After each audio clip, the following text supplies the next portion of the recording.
ये विशेष रूप से स्पष्ट किया गया था कि पाकिस्तानी सैन्य ठिकानों को निशाना नहीं बनाया गया।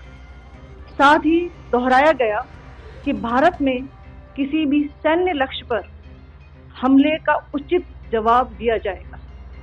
The funerals for the terrorists that were held yesterday, I think a lot of you have seen the reports and the coverage on media. If only civilians, if any civilians were killed in these attacks, I wonder what message this picture actually sends to all of you. This is a question that is worth asking. Operation Sindoor पर 7 मई 2025 को हुई press conference के दौरान भारत ने अपनी प्रतिक्रिया को केंद्रित, संतुलित और गैर उत्तेजक बताया था। यह विशेष रूप से स्पष्ट किया गया था कि पाकिस्तानी सैन्य ठिकानों को निशाना नहीं बनाया गया। साथ ही दोहराया गया कि भारत में किसी भी सैन्य लक्ष्य पर हमले का उचित जवाब दिया जाएगा। 7 से 8 मई 2025 की रात को पाकिस्तान ने उत्तरी और पश्चिमी भारत में स्थित कई सैन्य ठिकानों को, जैसे कि अवंतीपुरा, श्रीनगर, जम्मू, पठानकोट, अमृतसर, कपूरथला, जालंधर, लुधियाना, आदमपुर, भटिंडा, चंडीगढ़, नाल, फलौदी, उत्तरलाई और भुज पर ड्रोन और मिसाइलों से हमला करने का प्रयास किया। इन हमलों को इंटीग्रेटेड काउंटर यूएस ग्रिड और वायु रक्षा प्रणालियों द्वारा निष्क्रिय कर दिया गया। इन हमलों का मलबा कई स्थानों से बरामद हुआ, जो कि पाकिस्तानी हमलों का प्रमाण है। आज सुबह भारतीय सशस्त्र बलों ने पाकिस्तान के कई स्थानों पर वायु रक्षा रडार और प्रणालियों को निशाना बनाया। भारत की प्रतिक्रिया समान क्षेत्र में समान तीव्रता के साथ की गई। यह विश्वसनीय रूप से ज्ञात हुआ कि लाहौर में स्थित एक वायु रक्षा प्रणाली को निष्क्रिय कर दिया गया। पाकिस्तान ने नियंत्रण रेखा पर आकरण गोलीबारी की तीव्रता बढ़ा दी है, जिसमें कुपवाड़ा, बारामूला, उरी, पुंछ, मेंढर और राजौरी क्षेत्रों में मोर्टार और भारी तोपखाने का इस्तेमाल किया जा रहा है। Concrete evidence is available not just to India but to governments and authorities and agencies around the world. There are several terrorist attacks around the world where Pakistani fingerprints have been found.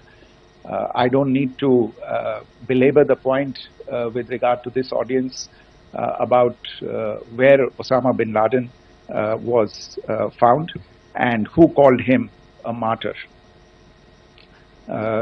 Pakistan has also for decades pursued cross-border terrorism into India with impunity, and as I said yesterday also, in order to deliberately mislead the international community, they claimed that the terrorist Sajid Mir was dead. They came under pressure, and Sajid Mir was then brought back to life, arrested, and is now apparently in Pakistani custody. Pakistan is also home to a very large number of UN proscribed as well as UN proscribed terrorists, as well as terrorists proscribed by a number of other governments in the world, including, of course, the Lashkar-e-Taiba and the Jaish-e-Mohammed, as well as their leaders, Masood Azhar and Hafiz Mohammed Saeed. आपने देखा होगा हाल ही में पिछले ही कुछ दिनों में पाकिस्तान के रक्षा मंत्री और उनके पूर्व विदेश मंत्री दोनों ने इस बात को माना है कि पाकिस्तान का ऐसे ग्रुप्स के साथ जो रिश्ता है वो क्या रहा है. Both the defense minister and the former foreign minister of Pakistan, I think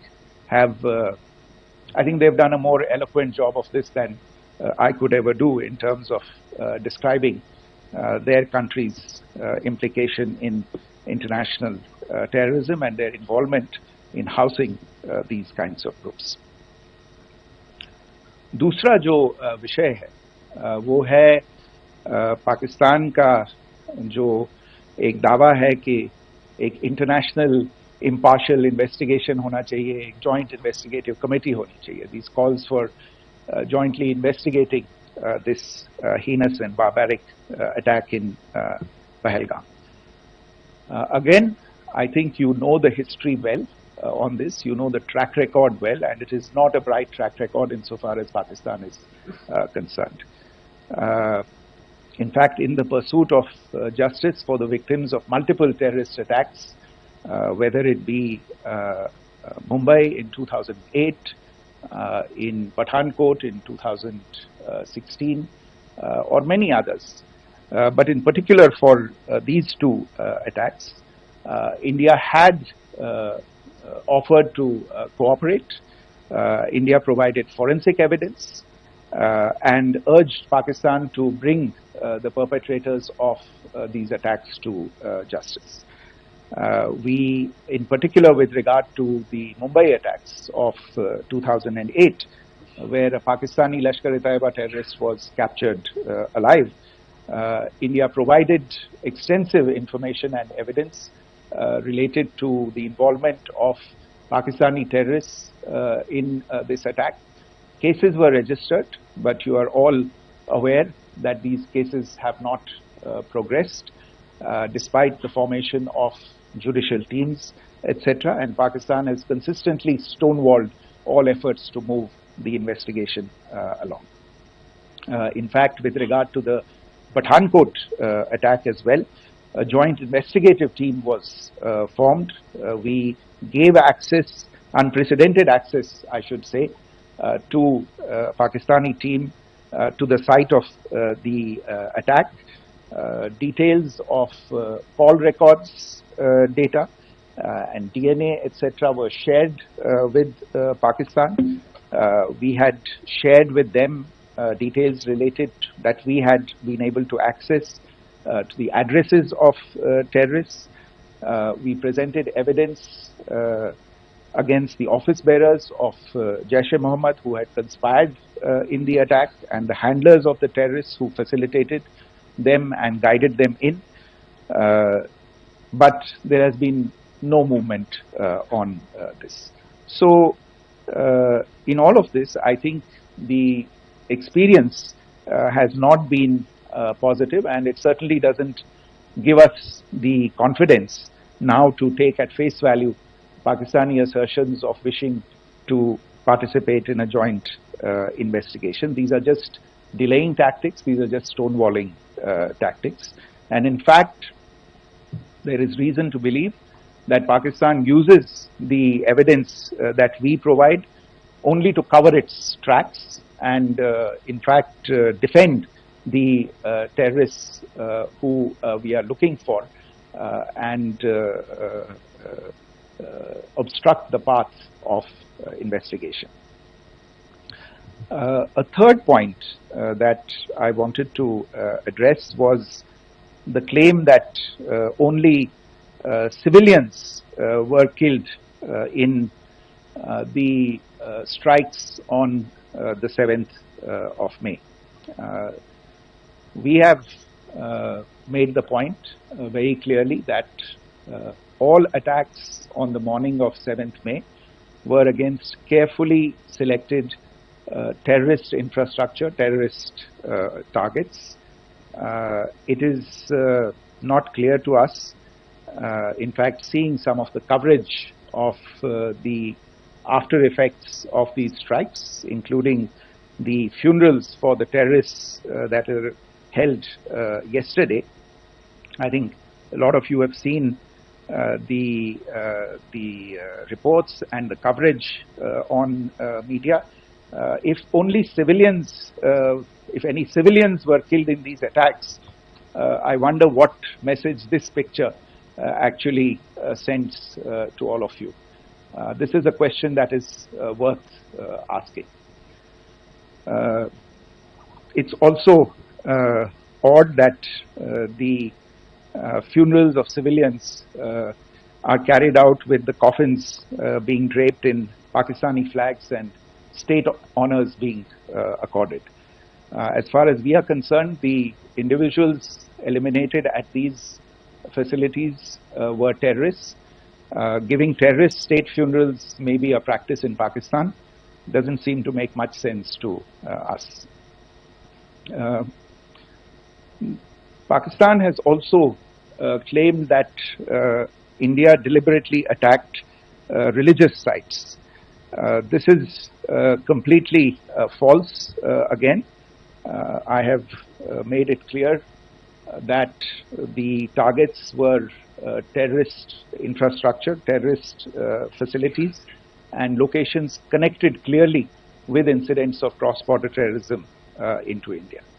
And it is in fact Pakistan that is misusing religious sites as a cover to in fact radicalize, direct and indoctrinate and train terrorists.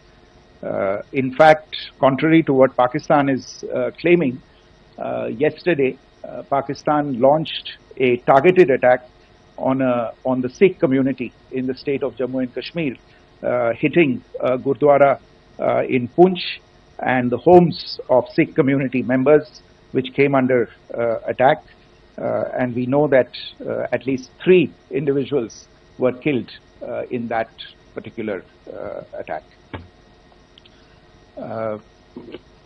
Pakistan is also making attempts to, in fact, just to add to this point, the retaliatory action that Pakistan has taken, in fact, is impacting civilians. I showed you the picture of the Gurdwara and the Sikh community members who were killed in this. There are other civilians also who've been killed and injured in these attacks. In fact, since yesterday morning, a total of 16 civilians have been killed and 59 others have been injured in the attacks by Pakistan. Not only this, Pakistan is also making attempts as part of its disinformation campaign to paint our action with regard to cross-border terrorism through the communal angle.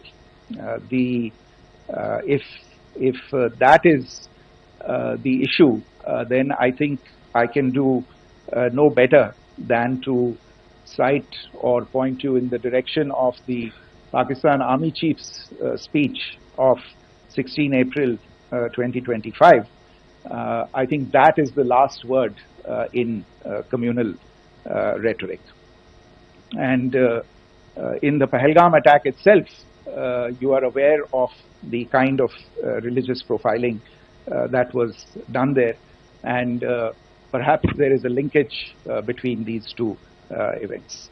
I can only say that these nefarious designs will not be allowed to succeed in India.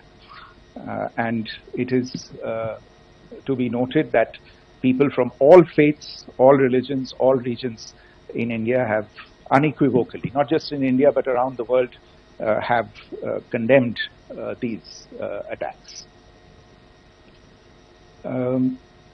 The